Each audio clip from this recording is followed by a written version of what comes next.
আপনার কিছু হারিয়ে গেলে কোনো টেনশনের কারণ নাই। আপনি যদি এই আমলগুলো করতে থাকেন তাহলে হারানো জিনিস অবশ্যই ফিরে পাবেন। হযরত আব্দুল্লাহ ইবনে ওমর রাদিয়াল্লাহু তাআলা থেকে বর্ণিত আছে যে কারো কোনো জিনিস হারিয়ে গেলে সে যেন ওযু করে 2 রাকাত নামাজ পড়ে তাশাহুদ পড়ার পর এই দোয়াটি পাঠ করে, বিসমিল্লাহি ইয়া হাদিয়াত দালালে ওয়া রাদ্দাদ দালালা উরদুদ আলাইয়া দাল্লাতি বিইজ্জাতিকা ওয়া সুলতানিকা ফাইন্নাহা মিন আতাইকা ওয়া ফাদ্দালিক। আল্লাহর নামে আমি শুরু করছি, হে পথহারাদের পথ প্রদর্শনকারী ও হারানো জিনিসের ফিরিয়ে দাতা, আপনার সম্মান ও ক্ষমতার ওসিলায় আমার হারানো বস্তুটিকে আমাকে ফিরিয়ে দিন, কেননা এটি আপনারই দান এবং অনুগ্রহ।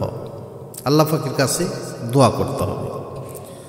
গুরুত্বপূর্ণ তথ্য, এই হাদিসটি ইবনে ওমর রাদিয়াল্লাহু তাআলা নিজের আমল হিসেবে প্রমাণিত এবং সনদকে হাসান বলেছেন।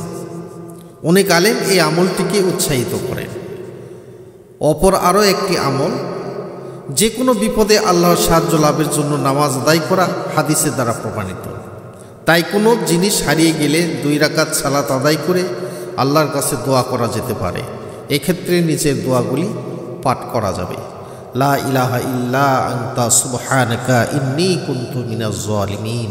কোনো জিনিস হারিয়ে গেলে আল্লাহর উপর ভরসা রেখে পবিত্র কোরআনের এই আয়াত পাঠ করা যেতে পারে, ইন্না লিল্লাহি ওয়া ইন্না ইলাইহি রাজিউন। নিশ্চয়ই আমরা সবাই আল্লাহর জন্য এবং আমরা সবাই আল্লাহর সান্নিধ্যে ফিরে যাব।